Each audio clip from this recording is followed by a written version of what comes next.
Hey guys, my name is Sam and welcome to my channel. On here we're going to talk about some of the greatest sounds ever recorded, particularly in the 1980s. I love that time period of music. Everything from the sound and the style and the nostalgia, everything about it I love.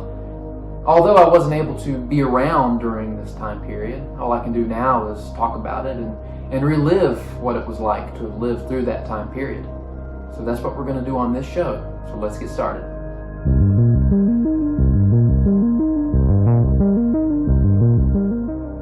The most popular song in 1980 was Blondie's Call Me.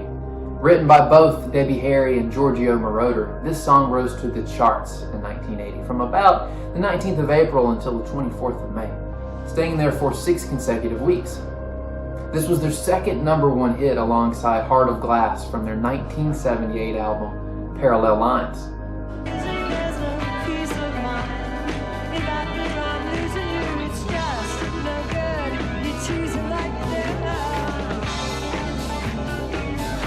Call Me was written for the 1980 film American Gigolo. Moroder provided the instrumentals while Harry was instructed to create the lyrics and the melody. She would later explain her thought process behind creating these lyrics. They were written through the eyes of Richard Gere and inspired by her visual impressions from watching the opening scene of the movie.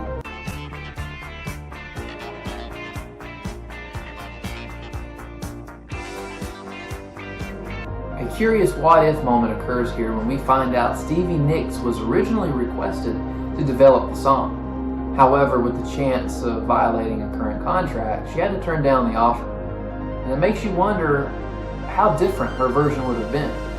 But then again, we wouldn't have Debbie Harry's version to revel in today. This hit was huge worldwide. Not only did it spend 6 weeks at #1 in the US, it also spent time at #1 in Canada and England. The second most popular song in 1980 was Pink Floyd's Another Brick in the Wall Part 2.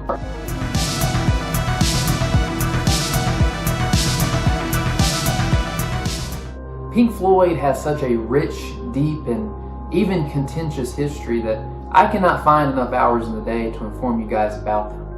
What I can say is that the song was originally written by lead vocalist Roger Waters and was an instant hit in the UK. About a week later, it was an instant hit in the US, spending 4 consecutive weeks at #1.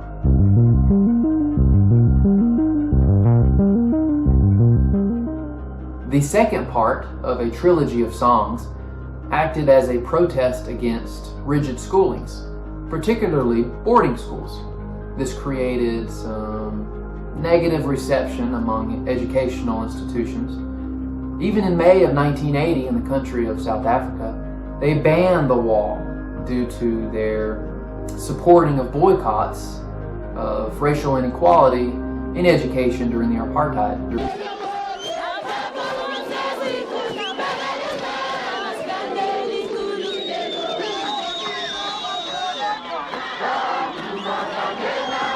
It was even reported that then Prime Minister Margaret Thatcher had a dislike for the track.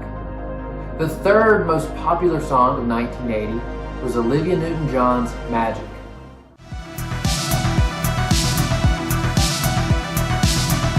Written and produced by Newton's longtime producer John Farrar, Magic reached #1 in the US on the 2nd of August, lasting until about the 30th of the same month.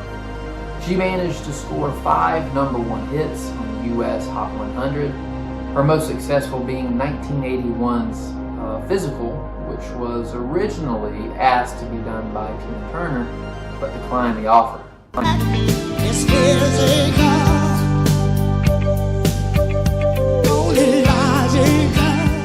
Magic was released as the lead single to the soundtrack to Xanadu.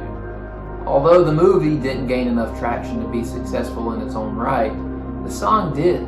It was huge in North America, reaching to #1 in the US and Canada, but only reaching to #32 in the UK.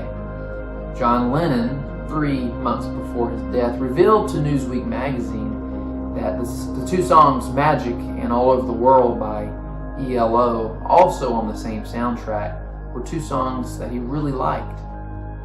The fourth most popular song in 1980 was Michael Jackson's Rock With You.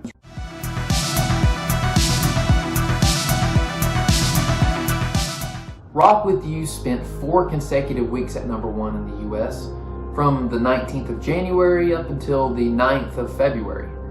Another what-if moment occurs here. Karen Carpenter was first offered to record the track, but ultimately declined due to the possible interference with her first solo album's production.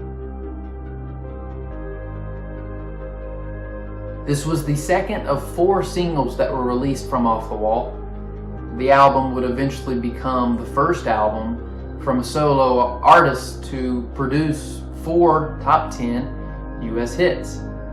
The song was originally written by Rod Temperton and produced, of course, by Quincy Jones. They originally titled the track I Want to Eat You Up, but was changed to fit Michael Jackson's image. The song became a hit. The track was also even credited to being one of the last of the disco era. And the 5th most popular song in 1980 was Captain and Tennille's Do That To Me One More Time.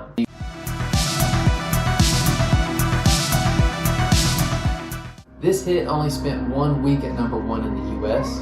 This was their second and last #1 single, the other coming from their 1975 cover version of Love Will Keep Us Together.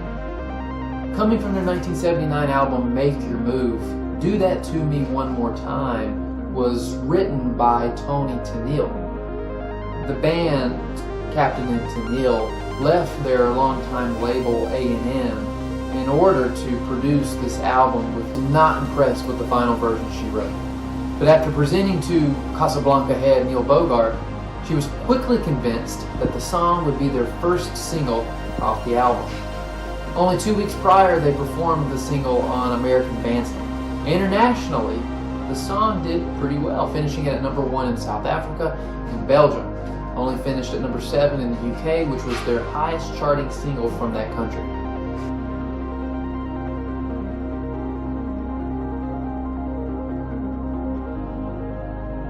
And there you go.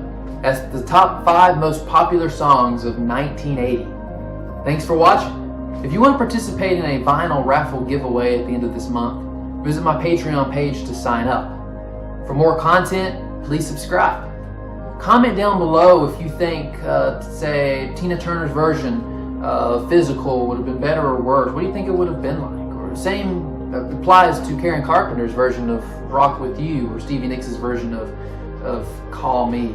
Comment down below what you think. And if you have any interesting facts about these songs and artists that I wasn't able to mention, comment down below so that we can all learn together and relive what it was like to be a part of the greatest period of music history. Again, thanks for watching. See you next time.